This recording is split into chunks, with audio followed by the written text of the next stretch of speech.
Au lendemain de la COP21, nous avons effectivement une industrie pétrolière et gazière qui s'inquiète de la baisse du prix du pétrole et du gaz et qui ne tient absolument pas compte des engagements qui ont été pris à la COP21. Et leur seul objectif, c'est de maintenir leur compétitivité, de maintenir leur capacité d'investissement pour explorer toujours plus de pétrole, de gaz, toujours plus profond, avec plus de conséquences sur l'environnement.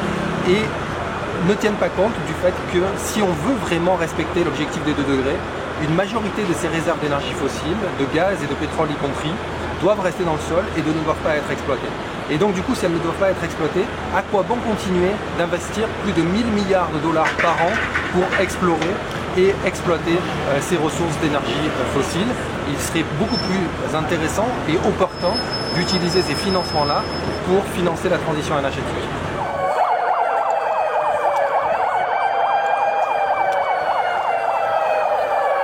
En 2016, ce n'est pas normal qu'on puisse se réunir pour parler de l'avenir du pétrole, du charbon, du gaz, si ce n'est pas pour parler de la sortie de ces énergies fossiles. Lors de la conférence climat, les États ont pris des engagements, mais nous aussi on en a pris, c'est-à-dire que certes ils se sont mis d'accord pour essayer de limiter l'augmentation de la température du globe en dessous de 1,5 degré, mais notre engagement à nous c'est de faire en sorte qu'ils respectent cet objectif et qu'ils mettent ce qu'il faut en œuvre pour y arriver.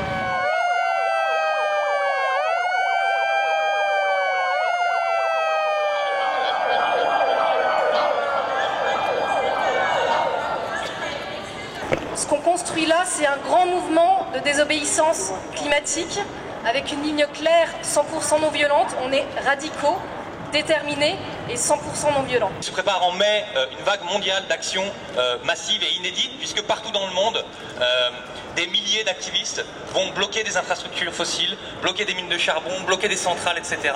En Europe, l'action majeure, ça va être le blocage d'une mine de charbon en Allemagne. La 2e édition d'Ende Gelände, il y aura des bus au départ de Paris, parce qu'aujourd'hui, on est allongé pour symboliser les victimes du réchauffement climatique, mais on est évidemment debout la nuit, mais aussi debout le jour, partout où c'est nécessaire. Et on va se lever maintenant pour se mobiliser sur les prochaines étapes. Et la prochaine grosse étape, c'est au mois de mai. On va bloquer une mine de charbon en Allemagne. Donc il y a des départs en bus qui vont s'organiser depuis Paris le 12 mai, retour le 17 mai au matin. Il y a une vingtaine de bus de toute l'Europe qui sont déjà confirmés. Donc il y aura 2 à 3 000 activistes, dont quasiment 1 millier de toute l'Europe. Donc ça va être un gros moment dans la construction du mouvement pour la justice climatique en Europe.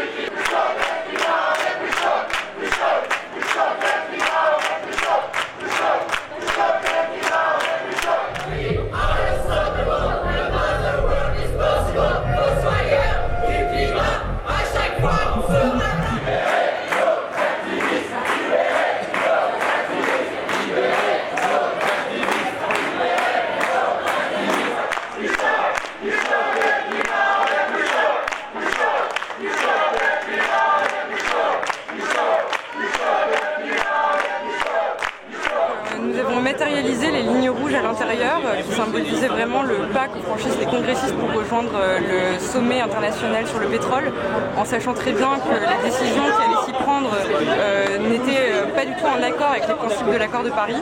Donc c'est pour ça qu'on était déterminés à se mettre sur leur passage. On a réussi à bloquer quelques entrées, des entrées stratégiques de l'accès aux salles. Et donc voilà, l'essentiel était de montrer symboliquement qu'ils avaient franchi les lignes rouges.